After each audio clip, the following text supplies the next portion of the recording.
Hello everyone, welcome to Royal Palace online PU classes. This video is for crash course students. Today I am going to discuss about motion in a straight line. Okay. I will give a quick recap of motion in a straight line with synopsis. Then in next video we will discuss some problems. Motion in a straight line.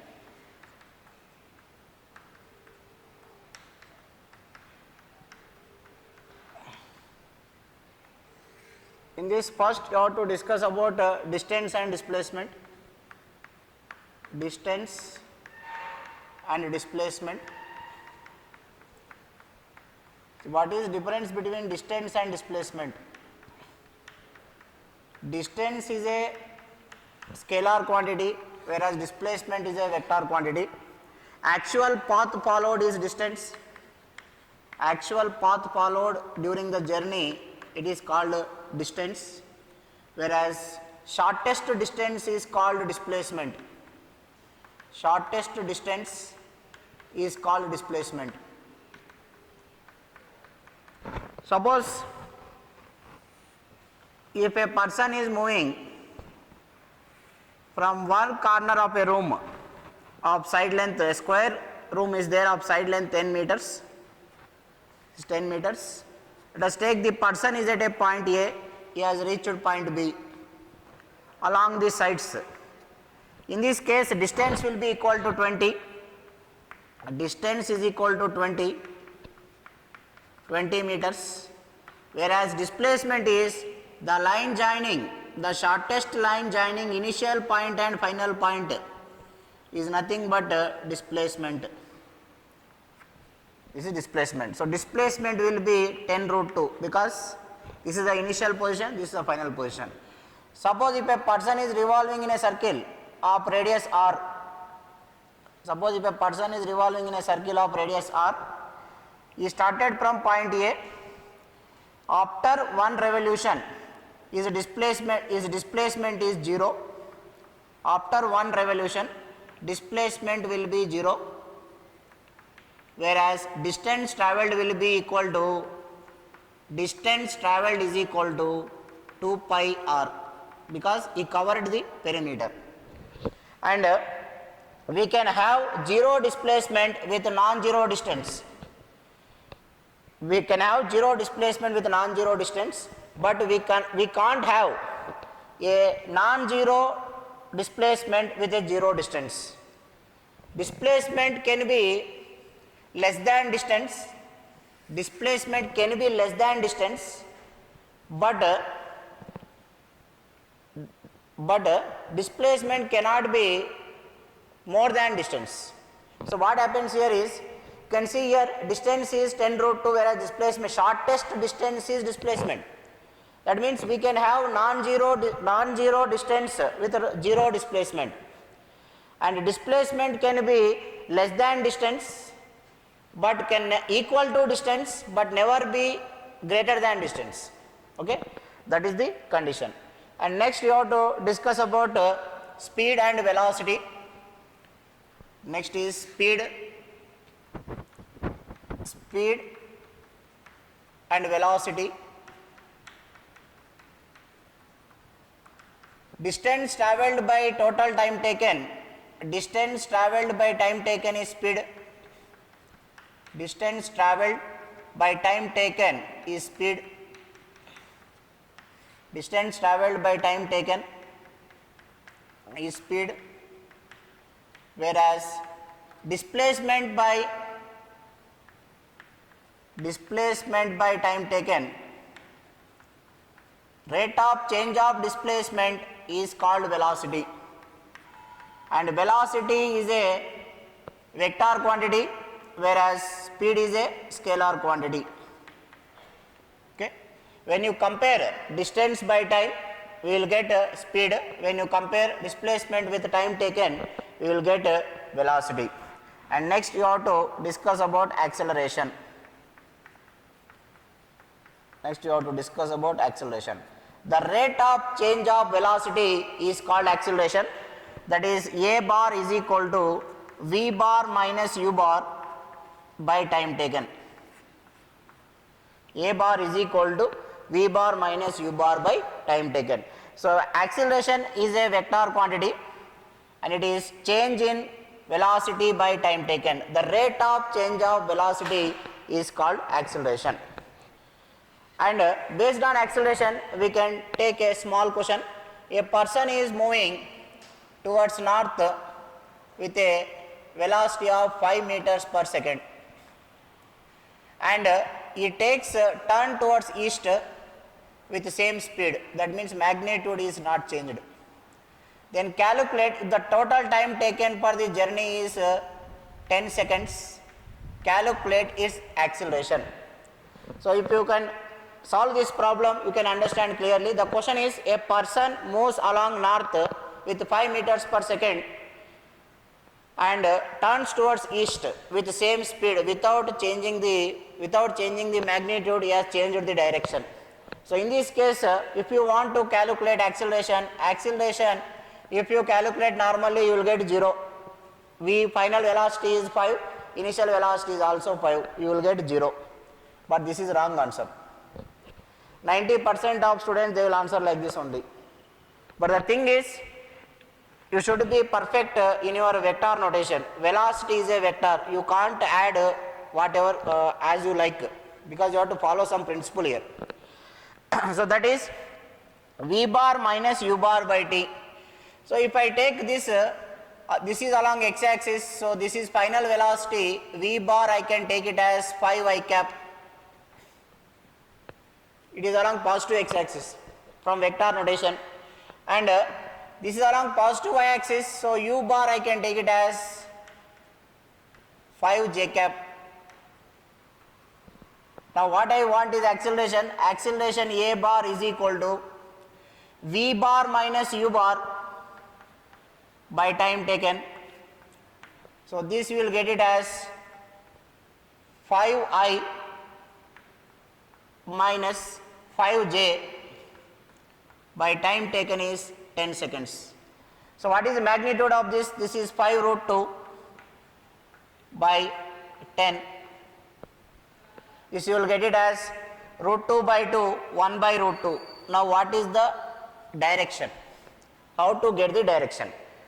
So acceleration vector you got 5I minus 5J. That means it is in positive x and negative y. Positive x and negative y, here both are positive. Here y is positive, x is negative, y is positive here. Here both are negative. Here you will get positive x, negative y. That means acceleration is present in this direction. Its x component and y components are same. Exactly, it is moving in this direction. That means this is north, this is south, this is east, this is west. Now acceleration is along which direction? Southeast direction. It is along southeast direction. This is the answer for calculating the acceleration. So it will get along southeast direction. So once you can observe here V bar minus U bar. So U bar you reverse it. You will get the answer. This is V, this is U, you are reversing, then this is the direction of the resultant according to parallelogram law of vectors. So therefore acceleration is equal to 1 by root 2 along southeast direction. Now let us see the equations of motion. Now let us see the equations of motion.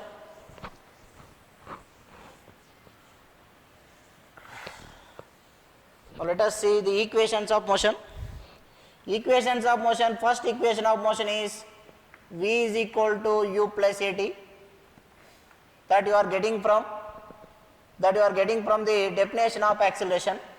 Next, second equation of motion is S is equal to ut plus half AT square, and third equation of motion is V square minus U square is equal to 2AS. And one more equation, that is Sn is equal to U plus A by 2 into 2n minus 1. This is the distance travelled in nth second. Now next you can discuss about average velocity and instantaneous velocity. Instantaneous velocity means the velocity at a particular period of time. Suppose in your journey at a particular second, what is your velocity? That is called instantaneous velocity. Average velocity is total distance traveled by total time taken. So that is equal to total displacement by total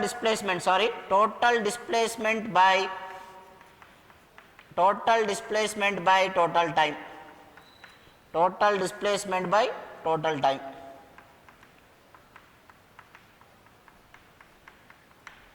Based on this, we can have one problem, that is, if a person travels with a velocity v1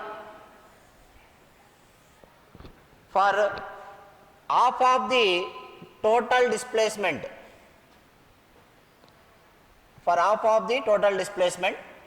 the person travels with a velocity v1.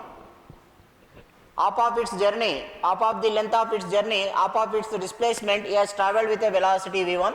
Next half of the displacement with a velocity v2. Then calculate his average velocity. So how will get average velocity? You have to calculate. So average velocity, this is same for any kind of question based on average velocity, you can use this formula. If you see this chapter, for each and every problem we can have one formula, but by using these 4 equations we can solve any question in competitive exams. Whatever may be the condition, we can use these 4 equations only.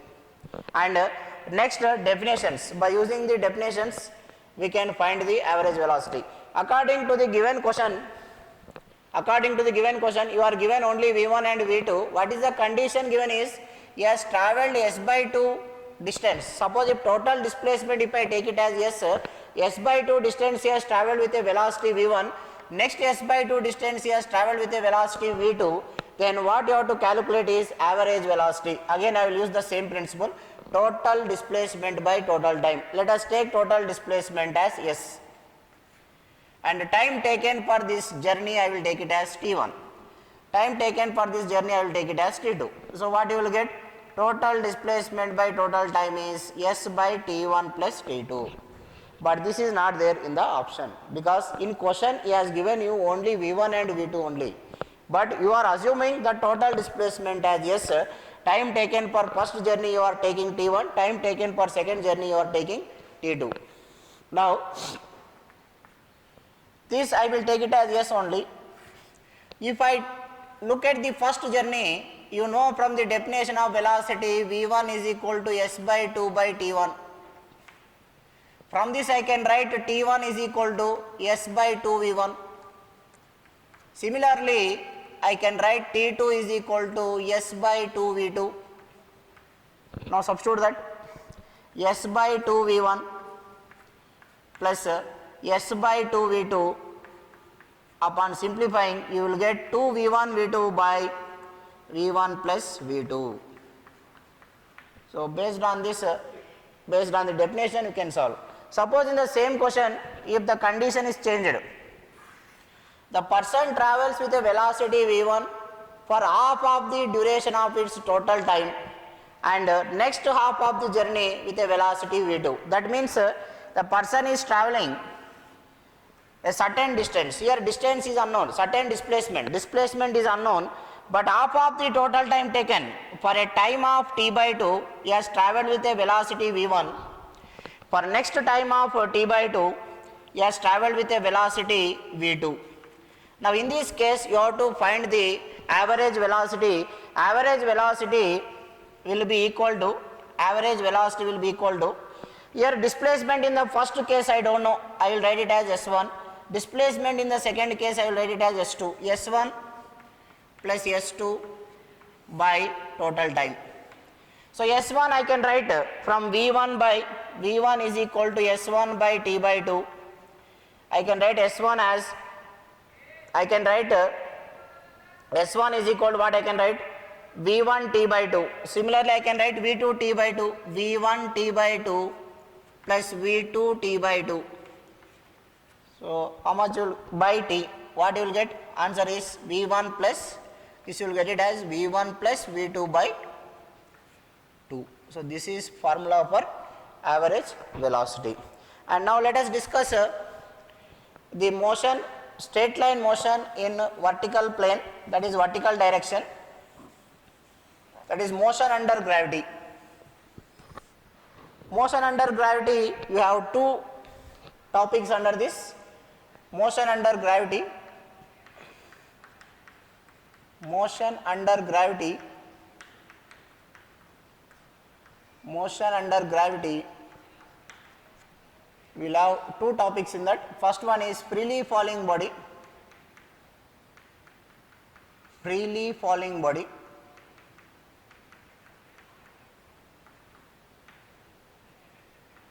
Freely falling body. In freely falling body, you already know what is freely falling body because you already completed first year and second year also almost completed. You are ready to write a competitive exam.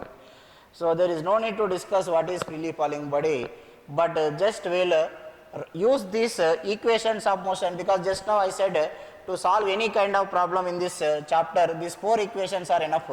So by using these equations, how can we relate this to freely falling body? Let us see. For a freely falling body, a body whose initial velocity is 0 and it falls to the ground from certain height under the gravitational influence of earth is called freely falling body. So let us consider its initial velocity is 0. Now you can fix the coordinate axis from here or here. You can take your reference point from this side. You can fix your reference point from the starting of motion, or you can fix from ground itself. That is your wish, but you will get same answers. Suppose if I fix the starting point as coordinate as my reference point 0, 0, the height travelled by the body you will get it as negative. Height will be, displacement on reaching ground will be equal to minus h j cap. This I will take capital small h only, minus h j cap, because it is travelling down. And acceleration is always directed towards center of the earth, because earth always attracts you towards its center. So that for that reason, what you will get, acceleration is equal to a bar is equal to minus g j cap. Here in this case, the vertical direction I am taking it as j and horizontal direction I am taking it as x. Some people will take it as k also. So here I am taking it as j. Now if I apply first equation of motion, first equation of motion is v is equal to u plus at. So in which direction its final velocity is directed? It is also directed towards down. So v is equal to minus gt. This is nothing but minus v, because v is also directed down only. So v is equal to gt. That means its final velocity at time t is equal to 0, its velocity is 0. As time increases, velocity of a freely falling body increases. This is how we are going to use first equation. Why I took here minus v? Because final velocity is also directed towards ground. So it is also a negative vector. V bar is also minus j, minus vj. Next, I can use second equation of motion. Second equation of motion is s is equal to ut plus half at square. In this equation, displacement is minus h. Displacement is minus h. Minus h is equal to initial velocity is 0 minus half gt square. Then what you will get? H is equal to half gt square, and time taken for the journey is under root of 2h by g. You will get under root of 2h by g. This is the condition. Next I can use third equation of motion. Next I can use third equation of motion.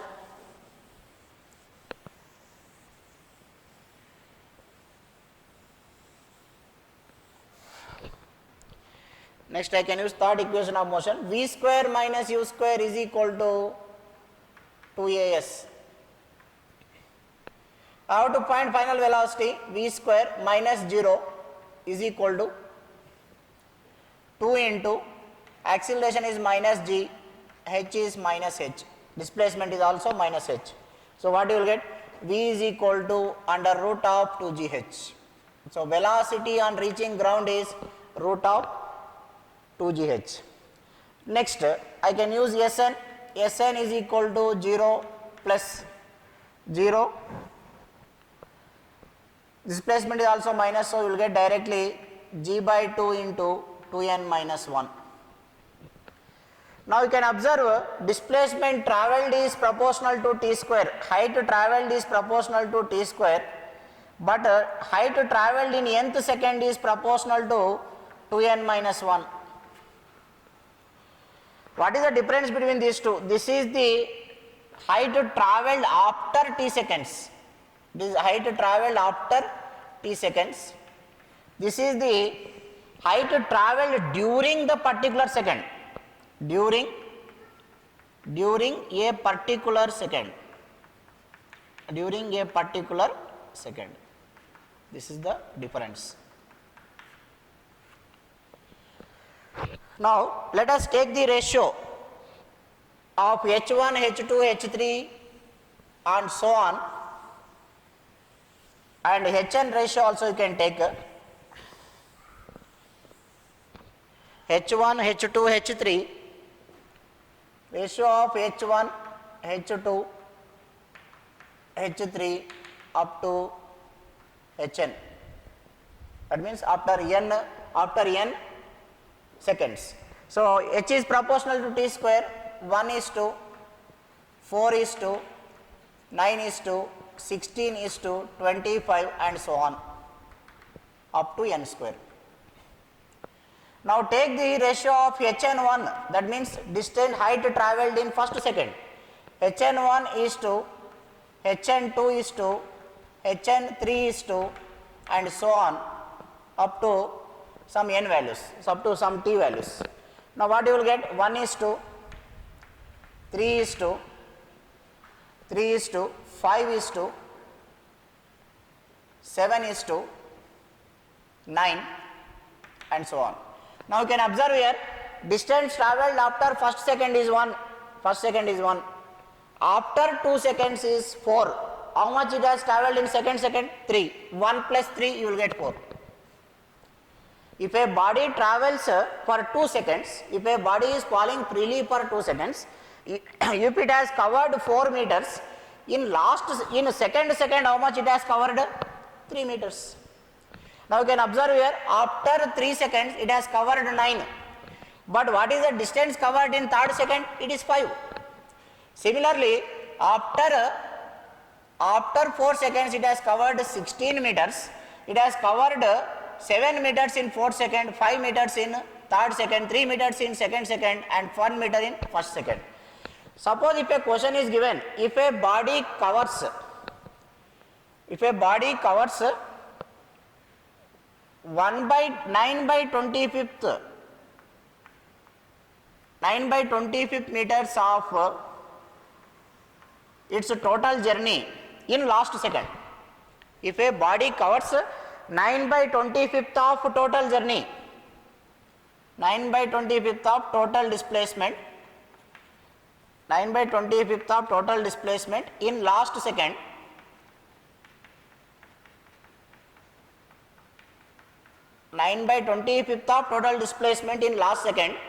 find its duration of fall. So within 1 second you will get the answer. What is the given question is, if a body covers 9 by 25th of its total displacement in the last second, then find its duration of fall or find the height of the fall. That also they can ask. So here that means total displacement is 25, it is covering 9 in the last second. Then what is that second here? That is nothing but 5th second. In fifth second only body will cover 9 meters out of 25 meters. That is possible only in fifth second. So therefore time of fall is, that is called time of descent, that is equal to, we can take it as 5 seconds. Then height traveled is equal to half g into t square. In place of t you can substitute 5. So this is about freely falling body. Sometimes they will ask graph also, how velocity varies. Velocity is directly proportional to time, you will get a straight line. H and t square, you will get a parabola like this, of parabola. So based on this equations you can draw the graphs. Next is vertically projected body. Next we are going to discuss about vertically projected body. Vertically projected body. Every body that is thrown vertically up again reaches ground. So this is what Newton first time observed freely falling body only. To get gravitation, what Newton observed is freely falling body only. So he has observed a freely falling body to the ground, then he started thinking. Many people saw apple falling to the ground, but it was Newton to ask why. So you should also think in this way only, how this question has created, how you will get the answer. Instead of just by adding the formulas, you should know how we are getting the formulas. So here vertically projected body is, will give some velocity u, this body will go to certain height and it will come back. This is vertically projected body. Now this here I can take the reference point 0, 0. So according to this u bar is equal to positive plus j. U bar is positive because if you take the reference point from the starting of journey, u bar is upwards, acceleration is down, acceleration is minus gj, acceleration is acting down, and final velocity is also upwards only. Final velocity is, for first half of the journey, if you take final velocity, v bar is also plus vj, j cap. Now next, I think only these three are enough. Now you can apply first equation of motion, v bar is equal to, otherwise v is equal to u minus gt you will get, because g is minus. Next, height traveled also plus only, h is also positive hj. Height traveled is equal to h is equal to ut minus half gt square, ut minus half gt square, and v square minus u square is equal to 2gh, because all are positive only. Now from this what we can understand, velocity is decreasing with time, so there may be a possibility to get 0. So 0 is equal to u minus gt, this is called time of ascent. Time of ascent you will get it as u by g, time of ascent you will get it as u by g, and at maximum height velocity is 0, you can get height traveled, here you will get minus, sorry, because g is minus, no. So height traveled, if you put a v is equal to 0, let us observe here, you can see here, if you put v is equal to 0, minus u square is equal to minus 2gh. So h is equal to u square by 2g. So this is maximum height traveled. This is maximum height traveled. This is about vertically projected body. And next is vertically projected body from top of the tower. Vertically projected body from the top of the tower. Vertically projected body from top of the tower. A person is standing on the top of a tower. A person is standing here. He projects a body vertically upwards like this, and it reaches the ground. It reaches the ground. So here also you can take the point of projection as 0, 0. Here you can take the point 0, 0. So what you will get? U will be positive, U bar is plus Uj, and displacement S bar will be minus H, where H is the height of the tower, and acceleration is minus Gj. Now they will ask you to find what is the height of the tower in this question. So height of the tower is, you can use displacement formula, S is equal to Ut plus half At square, S is equal to Ut plus half At square, minus H is equal to Ut minus half Gt square, or H is equal to minus Ut plus half Gt square. This is formula for finding height of the tower. If they are asking any other parameter also, by using this method you can make your own formula and you can find it. So these are the synopsis or quick recap of motion in a straight line. So next video we will see some problems, and if you have any doubts or any problems, if you are facing difficulty, you can give in our WhatsApp group, then we will discuss in the next video. Thank you for joining me. Please subscribe our channel. If you have any comments, you can leave in the comment section.